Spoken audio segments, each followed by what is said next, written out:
Simple is simplify processes, amplify results. Simple is.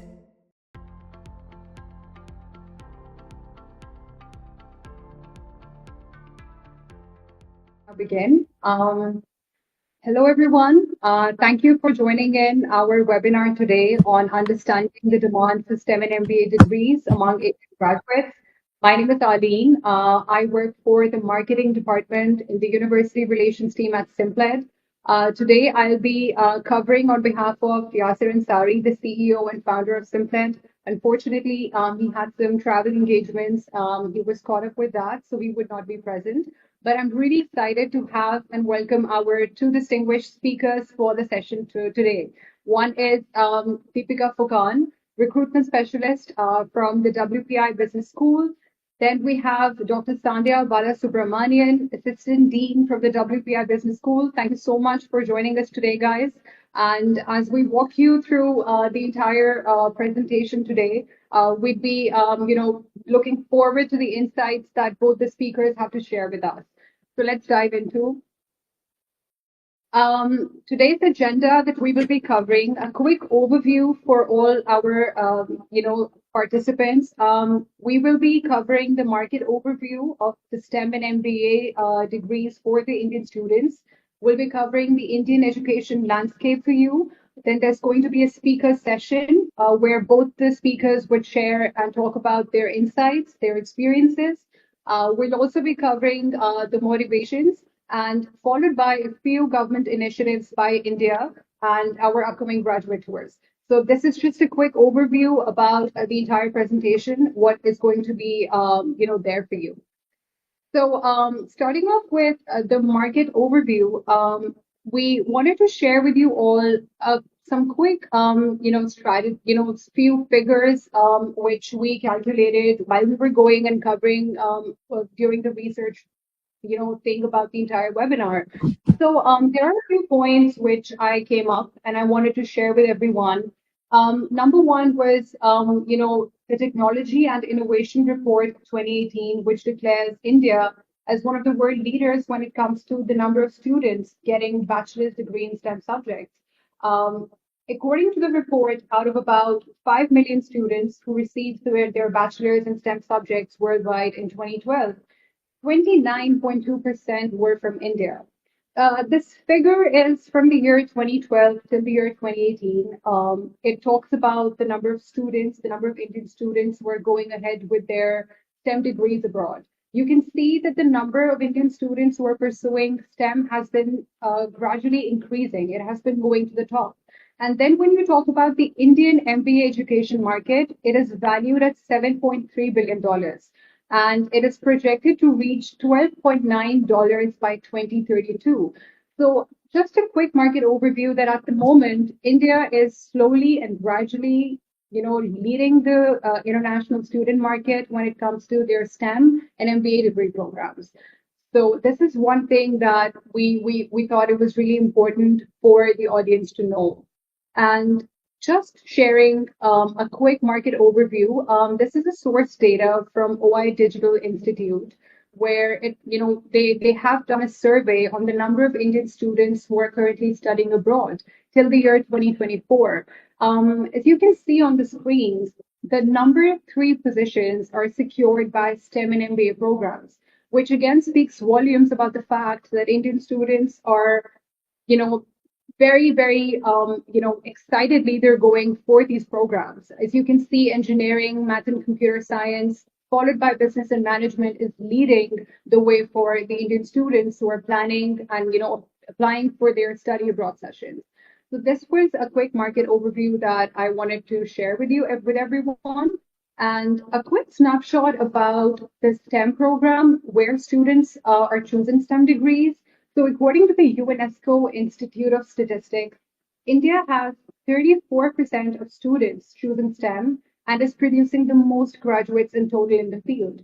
You can see the graph. A lot of countries are listed on the graph, and India is slowly there at 34%, which again is, it speaks volumes about the fact that India is slowly climbing the ladder. So today we'll talk about the understanding of STEM and MBA degree programs among the Indian graduates. So moving forward towards the MBA snapshot that I wanted to share, the source is from the Economic Times. And as everybody already knows that MBA is a program which remains highly desired in India. The snapshot very quickly touches base on three key factors. One is that why MBA is sought after in India. The few very important reasons which the survey by the Economic Times it clearly displays is that it helps the Indian students accelerate in their career. It has better earning potential for the students. A lot of Indian students think that an MBA degree would help build them more networking, it would help them with more connections, and it would give them an edge in a competitive market. A lot of Indian students also think that an MBA degree offers the right kind of skills for them to become a better leader. And if you can see on the screen, the right side of the screen, it shows and it gives you a stagnant figure about the number of students who are taking the CAT exams. So for those who are not familiar with the CAT exam, it is a common admission test which is taken by the Indian students in the country. It's pretty familiar, just like GMAT, but this exam is exclusively taken by the Indian students residing in the region. And till the year 2023, 2.88 million students took the exam. So you can see the number of the Indian students who are slowly rising up and they're applying and they want to get into a suitable MBA degree. And how Indian B schools are reimagining MBA.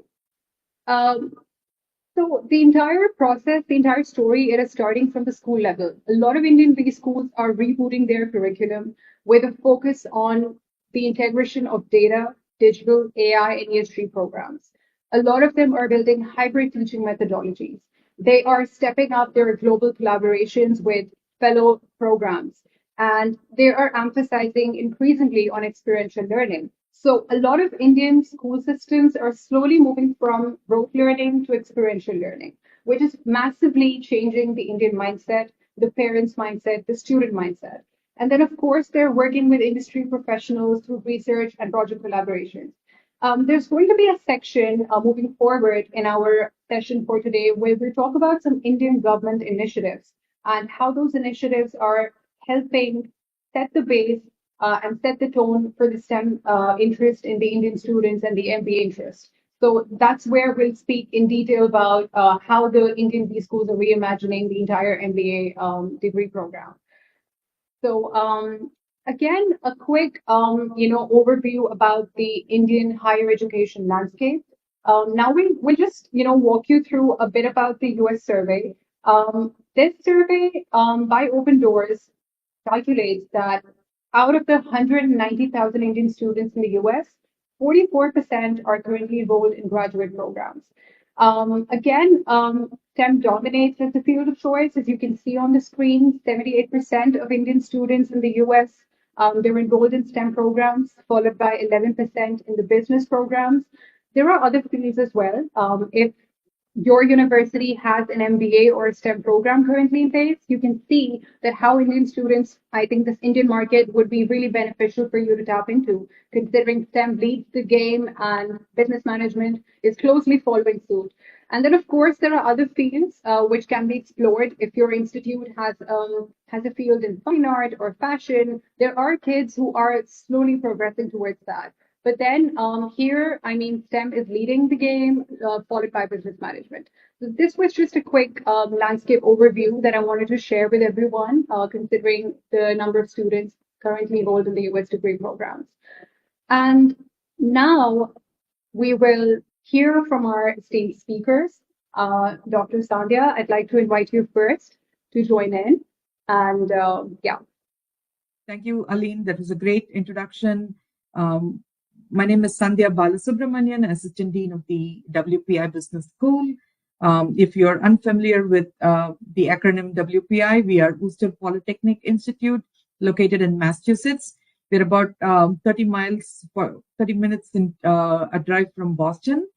And WPI is known for its STEM education. We are leaders in STEM education. We are the third oldest technological university, and you might have heard us in the context of being leaders in project-based learning as well. And In my role in the business school, our goal is to ensure that we carry on the character of WPI, which is a STEM university, and we provide programs that are STEM focused and that also are at the intersection of the STEM and business domains. Okay. Um, been here at WPI for a couple of years now, and I'm happy that we got tapped to talk about our engagement with the Indian market.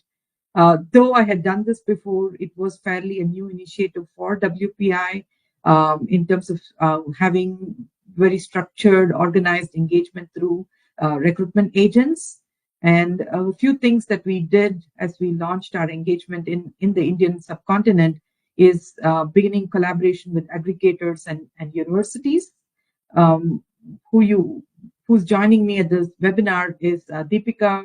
She's been working with us for a couple of years as our recruitment specialist, focused primarily on promoting the business school programs in India.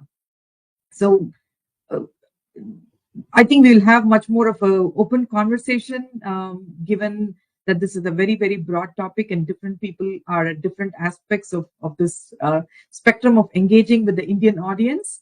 I just give you a couple of quick overview points and then we can leave some to interactive discussion. But speaking of working with collaborators such as aggregators and university, that is very key to penetrating the market. If you are already a significant player, then you know that the competition is growing because of all the great reasons that Aline just presented. This is a market that is vibrant, that is growing, but we are never the smartest one because everybody else has got access to the same data that we have, which suggests that the Indian market is ripe for recruitment. So every flight you land, there are 5 other recruitment specialists landing along with you to meet the same smart students. So think about how you're going to work with your aggregators. How are they going to help you promote your identity to the students? How do you expand your reach? And a big part of that conversation is not just about recruitment, it is about partnerships.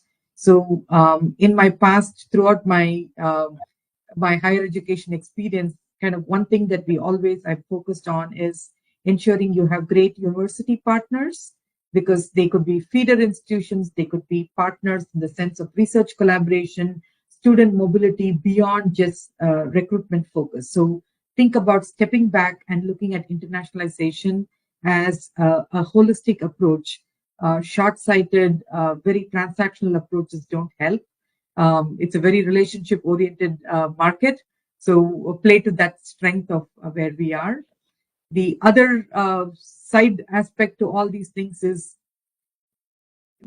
higher education recruiters in the US know this situation. Money is becoming tighter and tighter. Higher education is going through a change in US, but none of these recruitment efforts can be really successful if we do not have the right resources allocated right from recruitment all the way to student experience. So think about talking internally to have the right budgets allocated. There is no magic number, but it's important that within your organization, there is a commitment towards enhancing the international presence of students on campus, and that doesn't come at a cheap number. So think about dollars, think proactively. And then a lot is to talk about incoming student opportunities. Aline, if you can move into the next slide, that is probably going to be helpful. I'm going to speak. I cannot give you a one-size prescription for what might work well. I'm going to draw into our own experience of leveraging the business school experience. I just mentioned about WPI being a very strong STEM school, and the business school also plays to the same strength. So everywhere, when we talk about whether it is academic support, if it is co-curricular support, we are talking about leveraging the business and STEM advantage. It is not one without the other. That is what a business school does, is give context to STEM smart people.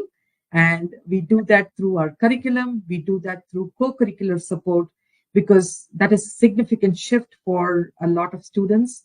The Indian students are used to a very structured curriculum and not much in terms of electives, though that's how it was when I was growing up in India as a student and I was a faculty member in India. The syllabus was pretty much non-negotiable. But nowadays, we are seeing that with newer policies, there is a lot more options for electives. And the US education system has always thrived in there is a freedom of operation for the students. So how do you ensure that the students are advised correctly into the right courses is very, very critical. Then you start talking about co-curricular approaches where it is beyond the classroom education that is critical to the success of the student in the long run. So think about how you're providing that experience.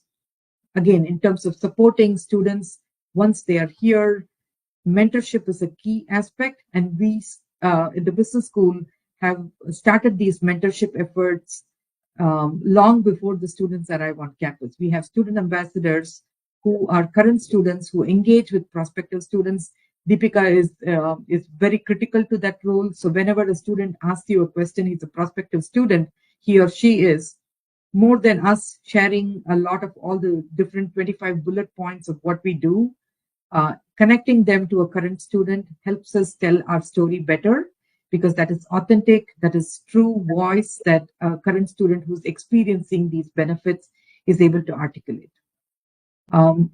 We have a lot of slides that speak about motivations and understanding the motivations of many of the Indian students is long-term stay in the US. A few of them want to go back to their home country, but primarily career support is how do you teach them to be landing first-time jobs in the US and sustaining those first-time jobs in the US. And beyond all these things, the social interactions, the community building is critical. And again, this spans the entire spectrum from when they are prospective students all the way through their life here on campus and then beyond when they're alumni for life. So that's something that we spend a lot more time doing that because that is a critical piece of enhancing the experience, and that's word of mouth for success in the future. Moving on to the next slide. You heard about a lot of where we do the business school experience. Again, sitting in a very STEM-focused university, one of the things that we pride ourselves in the business school is that our students don't just come for our MBA program. Okay, most schools, MBA is kind of their flagship program. At WPI, the business school, we are one of the few schools who carry the dual accreditation of both having ABET accredited engineering programs at the undergraduate level and ACSB accreditation, which is almost like a must-have for business schools. And we teach students that whenever you're talking about STEM and MBA or STEM and business, it is not one without the other. We are always talking to them about all those fine things that technology and STEM education teaches you to kind of use that knowledge in promoting your technical skills, contributing in a technical manner. In the business school, we teach them to thrive at that intersection of business, technology, and people. And that's often the differentiator for people who are interested in both STEM and the business education of it. Okay. I usually joke saying, do you want the cubicle path or the corner office path? Okay. If you want the cubicle path, then stick only to the STEM education piece. But if you want a path to a managerial role, you're talking about being in a path where you will have leadership of business organizations, then you must choose business education. But in the current day and world, not having STEM knowledge and comfort in dealing with the STEM related scenario is a disadvantage. So if you're a business student, you must still be comfortable in a technology driven world. If you're a technology student, you must be comfortable in understanding the business applications of why technology is driving success in the current day. Okay, so how are you positioning yourself to the students is critical, because the students need to see that one without the other is pretty much going to render them jobless in the future. Okay, That said, I'm going to probably pass the baton on to Deepika, who has been a critical piece to us telling this story in different corners of India. Over to you, Deepika. Thank you, Dr. Sandhya. Good morning, good afternoon, good evening to everyone joining us from different parts of the world. Well, my name is Deepika, and I'm the recruitment specialist for Southeast Asia and Middle East at the Business School of WPI. And I work with Dr. Sandhya, and I work under her leadership. We have divided the slides into two. If you can see one where we're going to be talking about the key markets in India, and I think most of us are aware of the key markets, but it'll be really fun to talk some of the emerging markets as well. And the other side, and we're going to be talking about the different strategies that most universities, practice to attract students from the India region. So to begin with, let's talk about the key markets. And if you see, I have divided, and you can see those pink pins. Um, those are the key markets, and the one in the golden coin are the emerging markets.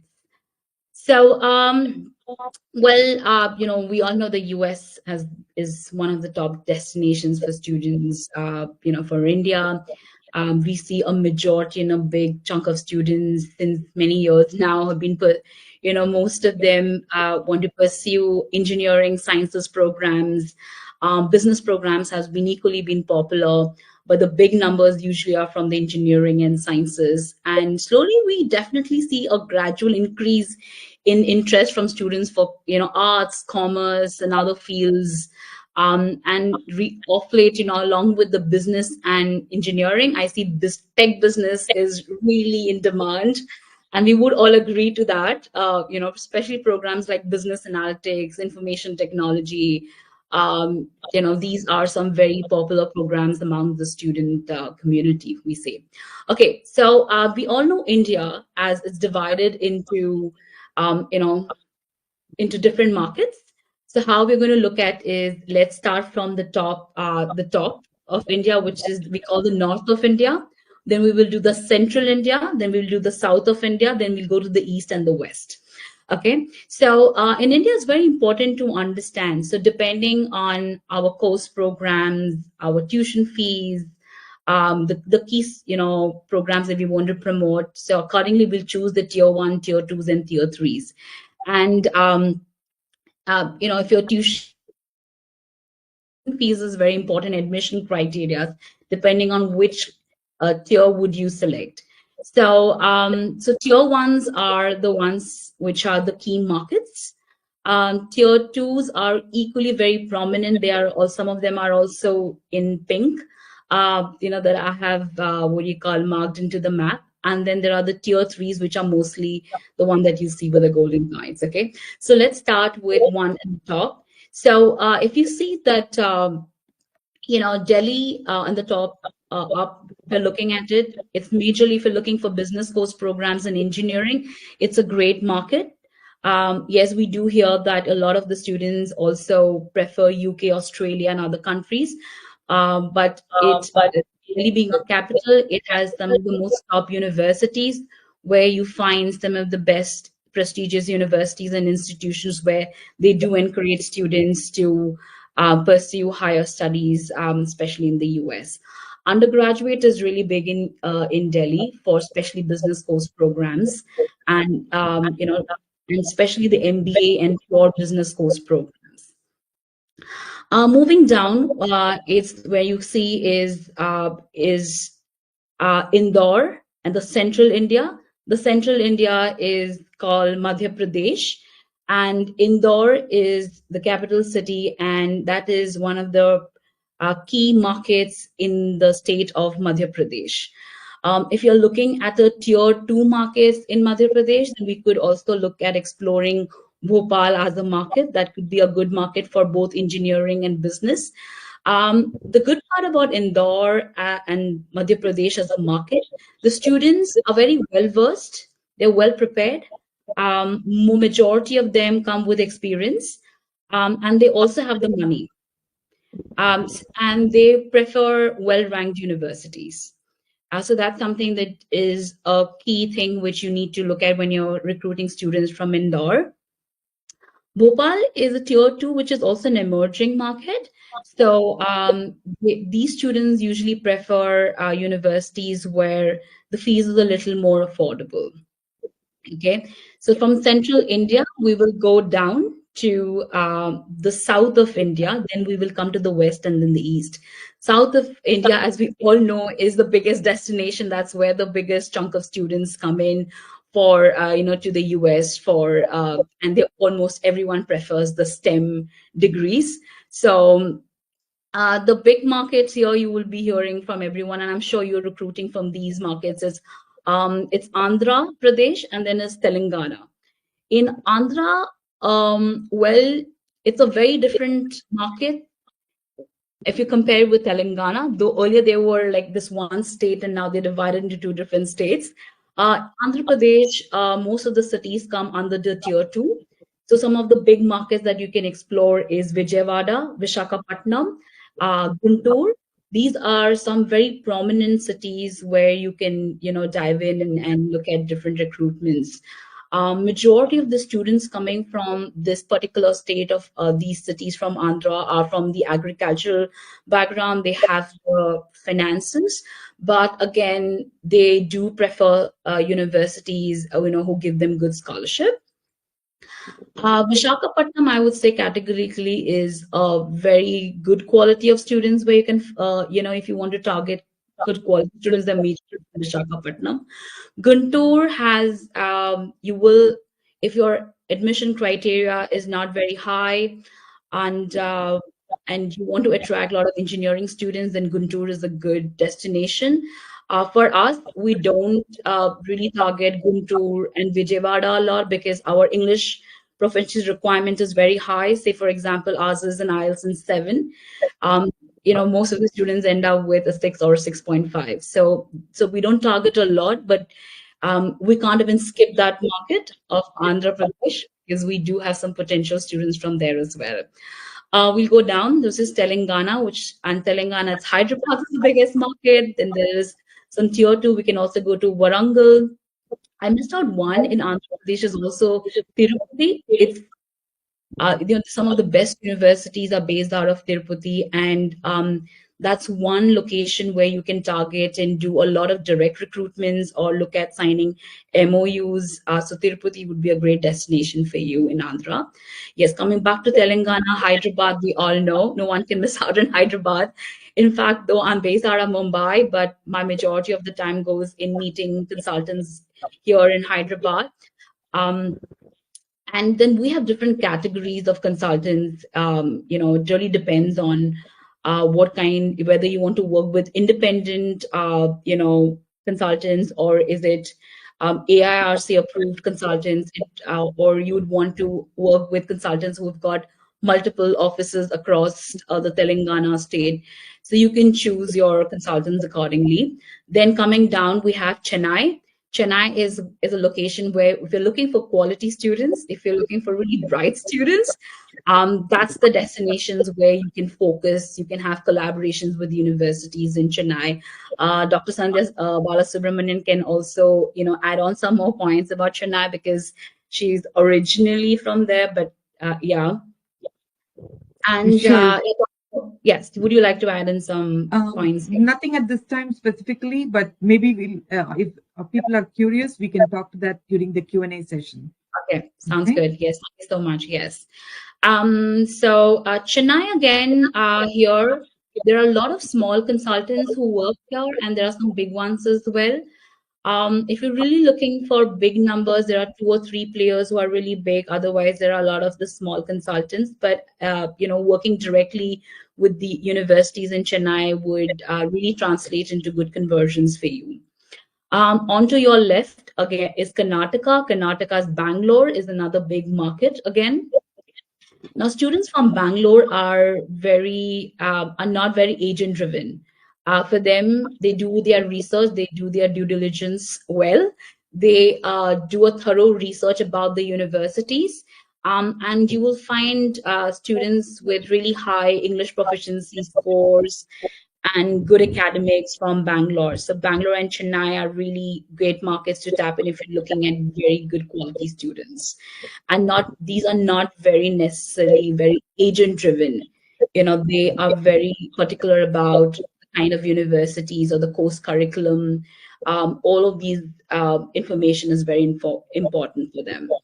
Um, Now we've done the north, central, and the south of India. Let's move on to the west of India, which is Gujarat and Maharashtra. Let's talk about Gujarat. Gujarat, Ahmedabad is the more is the more popular city where you have majority of the students, who are interested in abroad education. Um, Here, the key markets are Ahmedabad. You can look at Baroda. Baroda has so Ahmedabad are most of the universities and colleges here are NAC B, so it's a mix of NAC and NAC B. Baroda is a good destination where you will find really good quality students as compared to that of Ahmedabad, though Ahmedabad is a bigger city. Baroda is a smaller city, but the quality of students are much better from Baroda. And then we have another smaller city which is called Rajkot. Rajkot is they have a lot of IB schools. They have the funds and they really target good universities. Gujarat overall is a very agent-driven market again. So you might want to work with agents, but you can do some good collaborations with some of the top universities here. They're so much eager for collaborations, and I think they do a good job with moving forward with promoting the universities and that they sign up with. Coming down to the is Maharashtra, of course. I'm sure you have a lot of students coming in. The biggest market is Mumbai. Mumbai again is very big. It is divided into different zones. You have heard of Navi Mumbai, then there is Thane. So, but we all call it the Mumbai market. So, and then the second tier two would be Pune. We also have some emerging markets, say, which would be Nagpur. So there are some, and Nasik. So overall, Maharashtra, you can explore different cities. It's dominated for both engineering and, we find a lot of students who are interested in business and tech business programs. If you're really looking for quality students, again, Maharashtra should definitely be your focus, specifically Mumbai and Pune. For them, the ranking really matter. The return on investment is important, but they do have the finances in place.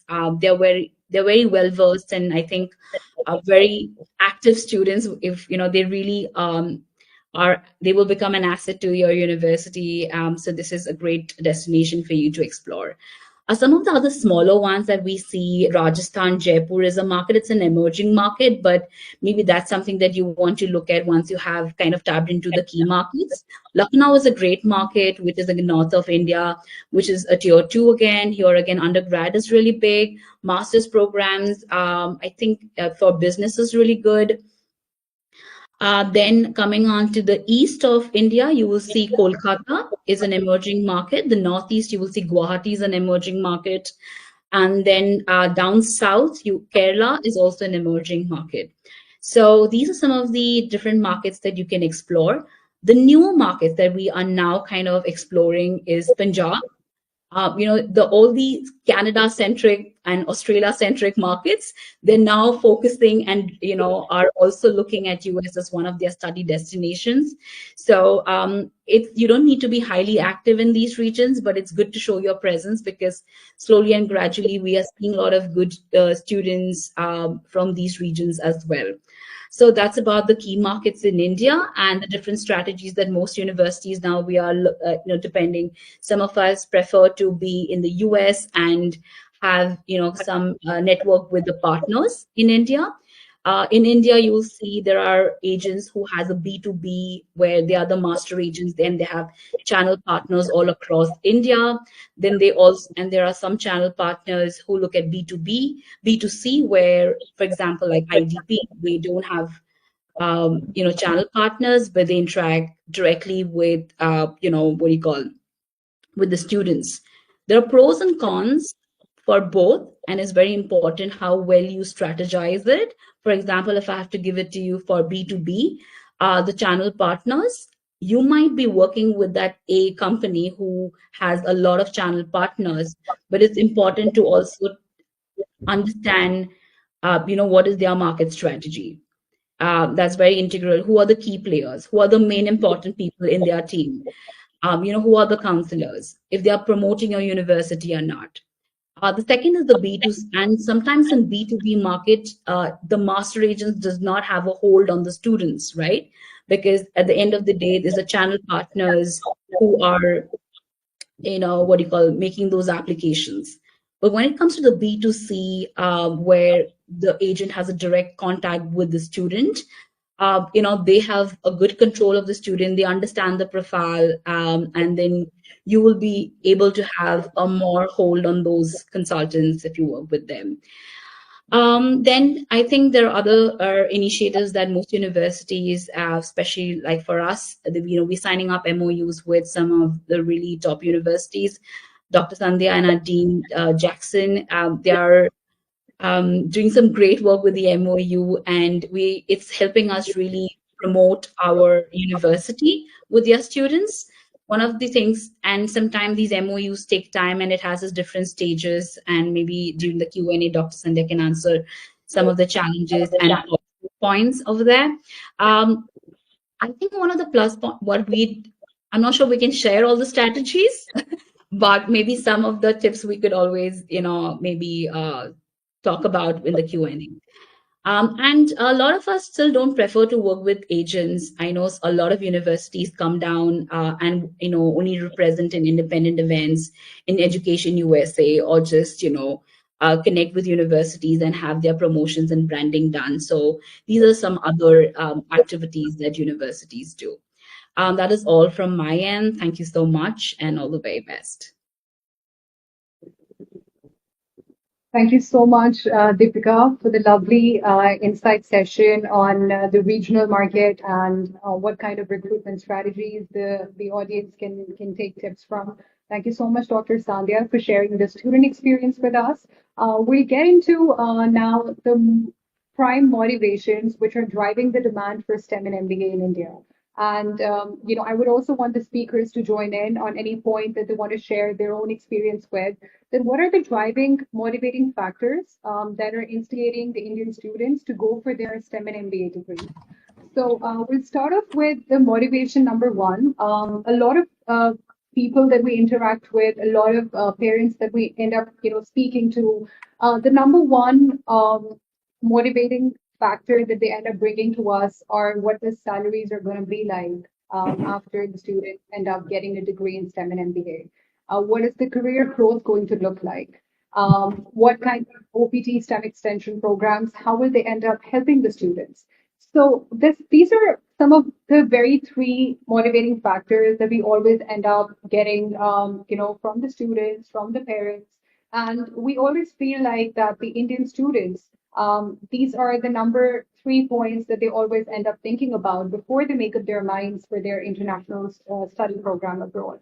And moving forward towards an extension, I wanted to share like a survey from businesstoday.india about the number of Indian students on OPT, which has increased from 22.1% to nearly 44%. And it actually speaks volumes about the fact that the master's students who are pursuing their master's and students who are pursuing their optical practical training. You can see that till the year 2021, it has gone till 44%. So that actually, again, reinstates the fact that an Indian student, when an Indian student goes abroad to pursue their master's and pursue a degree in STEM and MBA, the number one focus is always in what kind of career opportunities the student would be welcome for. So we are just going to support the same data with a few other motivating factors. We have another motivating factor that is related to advanced resources, infrastructures, and facilities. Dr. Sandhya was kind enough to share a couple of experiences with the students regarding the infrastructures and facilities earlier, but we just came across a very generic data regarding one of the US universities, considering our audience today is going to get some tips from the kind of working Stanford Graduate School of Business is offering. So they have a night management center, which features an advanced technology and student collaborative space, which helps a current graduate student working there to get some optical training in the related field already. So as Indian student, an Indian student's really highly motivated towards infrastructure. If the ones who are currently viewing the session today, if they can make quick tips about the fact that if they start including infrastructure details and facility details and the resource details in their marketing collaterals, it would be very helpful for them to reach out to the right target Indian student. Because an Indian students, really the parents, the students who are currently pursuing or making up their minds are really, really into advanced resources. What is the infrastructure? What is the campus going to look like? This is another motivating factor that really helps them get into the whole study abroad program. Another survey that we wanted to share with everyone, that the desire to work in cutting edge industries like AI, robotics, data science, and fintech, that is one of the major reasons that is fueling the interest in STEM degrees for an Indian student.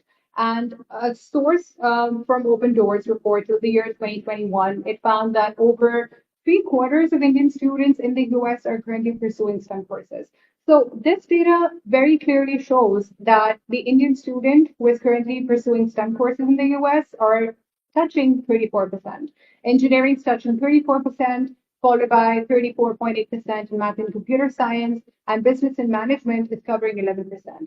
So this is again, a source data that I wanted to share with the audience who is viewing the presentation today. And another motivating factor where I'd also like to invite Dr. Sandhya to share her golden nugget, that we end up interacting with so many students, and they always let us know that what are the work opportunities going to be like, what is the internship situations in the university that we're thinking of, applying to, how is the OPD extension going to work like, what kind of career placements we're going to go like. If you can share your personal experience about Indian students who end up asking you about the internship opportunities, I think that would Mhm. really help the audience understand. Absolutely. And sitting in a business school that is very STEM focused, we get a unique perspective of how the mindset of the student is. When we started our work promoting the business school, oftentimes people would pause and say, wait, what, you have STEM degrees that you offer? So that is the most important learning for us is people have certain buckets in which they believe certain programs exist. And it is important if you have this kind of positioning to teach the students to look at the program and not necessarily the college or the higher education divisions under which these programs are offered. And that is often a disservice to many of the students because they just think, oh my God, business school means only business programs. And even yesterday, I had a conversation with one of the computer science students who stopped by and he said, I can do this work. And I was like, you probably don't understand who our students are in the business school. They all have the same Python skills and SQL skills and C and C++ that you have sitting in computer science. They just chose a different path. So that is very critical. And we have kind of learned to talk about this a lot to the Indian students because they come with very bucketed kind of boxes in which they think about where success exists in STEM programs, right? So when you step back, computer science, data science, artificial intelligence, electrical and electronics, these are all great, robotics engineering, these are all the great STEM programs.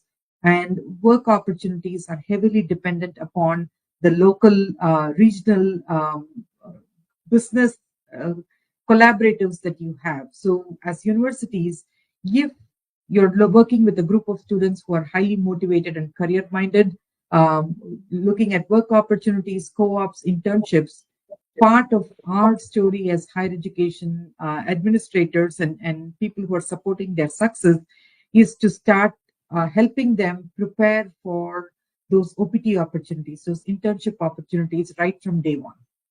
Okay. You all in higher education know that your first fall career fair is probably this week or in the next month. And new students who just landed in country last month are actively seeking career fair opportunities. We know that they don't become internship eligible until the summer when they've completed 2 semesters worth of credits, but the search begins from day one. And that is a huge investment for higher education places to say, how do you help them revamp and reposition their Indian resume into an American resume? How do you help them articulate their academic projects, their freelance projects, their volunteer work that they did in another country to be successful in the new location? How do you teach them to start thinking about the differentiated word usage between what they have used in country versus when they come into the US? So these are very critical for co-ops, internships, and OPT success. What we have done is consistently started looking at resources within our own university. The career center is probably your best friend, so have lots of conversations with them so that you can prime the audience to be successful in the long run. International House, Career Center, these are often collaborative activities that we do to ensure that students who are in the STEM path, when they are looking at MBA path, how do you teach them to start looking at the right venues where they can apply for jobs? A data Great. analytics student and a business analytics student should also be able to kind of position themselves in the right manner. So those are critical pieces because you know they are coming in with that motivation. Back to you, Ali. Thank you so much, Dr. Sandhya, for sharing your golden nuggets here with us. We'll now move on towards the Indian government initiatives, which are actively working to propagate the STEM and MBA programs in the region. So I'll quickly walk the audience through a couple of Indian initiatives. The government is taking the National Education Policy Initiative, which was started in 2020. That NEP policy is shifting the science education from the rote learning experience to experiment-based learning, which is again a big plus point for the school systems in India. We're trying to incorporate STEM education from the beginning. There is a flagship STEM initiative by the Government of India, as known as the Atal Tinkering Lab. The ATLs are working towards providing a flexible environment for school students to learn innovation skills and sculpt more ideas. So ATLs are really active in the school systems in India, along with the NEP policy. And yeah, so we have a really great graph over here. Dr. Sandhya was kind enough to share with us. Dr. Sandhya, we would want you to quickly walk the audience through the important points from here. And this is again understanding the motivations of the Indian students. As Aline mentioned, the government of India is supporting a lot of efforts around entrepreneurship, student entrepreneurship, startup environments, supporting small businesses, and that tells you that these students are entrepreneurially oriented, and especially the STEM students come in with great ideas. You know, they can move things from ideation to prototype stage in probably even overnight. So as we are talking to these students, one of the things that we kind of share with them is about the support for student entrepreneurship. Yes, they cannot start their own startup while they are a student, but that does not stop them from engaging in entrepreneurial projects. And across the universities that you come from, there might be entrepreneurship embedded in different curriculums. In at WPI, we just created re-envision student entrepreneurship. The business school is the provider for student entrepreneurship support across the campus. So we have a makerspace, we have curricular projects that at the undergraduate level are going to have an entrepreneurship focus so that students understand how to do market research and competitor analysis. We have a business development lab. So there is a lot of conversation that we have to talk about because this is part of the holistic experience. Okay. Great. Thank you. Just to add in a few more initiatives that the government is currently taking. So India has an India STEM Foundation, which supports the teachers, students, and the faculty in the field. This program is currently being supported by a lot of Indian companies like Ford, Maruti Suzuki, which are funding STEM education. There's another CSR initiative which has been conceptualized by STEM India Foundation, that is the Robo Shiksha Kendra. And I mean, this program is actively involved in setting up the right kind of infrastructure, facilities in the schools so that the schools can take advantage and then they can start incorporating the right kind of lessons. So these are just a couple of activities which are happening by in the Indian region through the government initiatives which are actively helping the students make up their minds. And now I would just very quickly walk the audience through a survey on understanding the target Indian audience, specifically the audience who is looking to recruit in India. What are the basic questions which students have for the Indian reps, for the international reps? So we'll quickly walk you through a survey which was conducted by QS top universities on Indian students. The first question which was asked from the Indian student body was, which of the following marketing communications are influential in helping you choose a university? And we're not surprised to know that the number one, survey point that came up was information on work placements. So here, I would really advise the international reps to make sure that they create content which meets the Indian students' preference. So the information on work placements, when I talk about the work placements, when I talk about the career placements, I'm talking about the support services, the career support services which are being provided by the universities for their international students. That's key. That's what the kids are looking for. And then the ability to connect with the international alumni. You'll see this happening frequently, that the Indian students are really active in connecting with the alumni. Now, when we talk about connection, we talk about different marketing strategies that the international reps can adopt. They can either go for instant messaging, email campaigns, marketing collaterals, webinars. There are so many virtual sessions that you can have with the audience after you have an in-person session with them. So this survey was conducted, which actually states that information on the work placement program comes at the top. And the marketing communication, which is going to be influential in helping them choose the university, the reasons are very clear here. So moving on towards who influences the Indian students' decision making when it comes to choosing a study abroad program. And we are again not surprised to know that parents lead the game. So 70% said that parents have a big role to play. And I mean, how are they going to discuss their study options? They don't even discuss it with their families or agents. They're more keen to discuss it with their parents. And after parents come the school counselors, the advisors at their current school.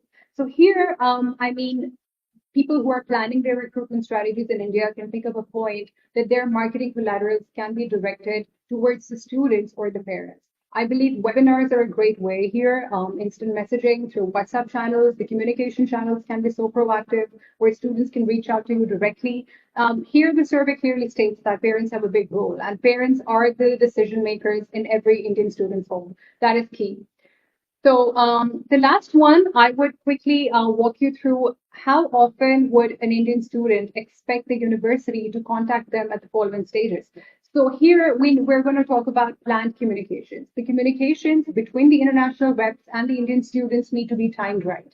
So it talks about, a lot of times when international recruiters, they visit the region, they meet the students, they're going ahead with their campaigns. They're really, double-minded that are we being really pushy? Are we like constantly nagging the students? I mean, it's very evident that, student, once they make an inquiry, they would want to be responded weekly. So, daily responses are not really appreciated. I believe weekly, 47% say that weekly responses is something that they really appreciate. And once they apply, they would again, go for weekly responses also after they receive an application offer. So, weekly timed communication plan would be very effective in the Indian student market. The survey is a prime example of that. So now that pretty much brings us to the last leg of the session. Before we break into a very brief Q&A, already we've actually gone past our time, but we're happy that we were able to share some great insights with you all. So Simply is going ahead with their India graduate tours this fall, and we'll be covering India's STEM graduate tour. Along with that, we'll be going ahead with the India MBA graduate tour. The tour is going to be on a span of 10 days. We'll be covering 5 cities, Delhi, Raipur, Lucknow, Hyderabad, and Ahmedabad. So the tour is basically, it's a mix of some, 2 to 3 institute visits on a daily basis, followed by, we have sessions on higher education in the United States. The students will listen to you for 3 to 5 minutes in a presentation setup. After that, we break into a fair style setup. So that's how a daily institute visit looks like. Followed by that, we also have some networking events planned for the evening, where you'll be interacting with counselors, higher education institute agents. There are going to be a lot of people from the same networking community that you can be familiar with. So the entire focus of the entire graduate tour would be an outbound approach, where the interaction with the students and the parents would be key. So we just wanted to let you know, and now we'd be happy to have more questions. So if anybody has any question directed towards our speakers for today, we'd be happy to answer that. So we'll wait for a couple of minutes before the questions start calling in. And you're more than welcome to type in your queries if there are any, and we'd be happy to answer. Thank you so much, everyone, for joining in today. I would firstly like to thank our speakers, Dr. Sandhya and Deepika, for taking out the time and for sharing their amazing insights and their personal experiences. It was really, really interactive and very engaging. I would also like the audience, if they have any questions that come up later, you can write to us at partner.success@simplify.org. If you want to get in touch with Dr. Sandhya and Deepika, you're more than welcome to write back to us and make sure that you get in touch with them. And along with that, the webinar recording is going to be shared with all the audience members very soon, so you can stay tuned for that. Again, thank you so much for the ones who are watching. Thank you so much for joining in. We really appreciate your time. And yeah, thank you so much, everyone. Take care. Thank you, Dr. Thank you very Sandhya much. and Yeah. Deepika. Bye. Take Bye. care of yourself. Bye.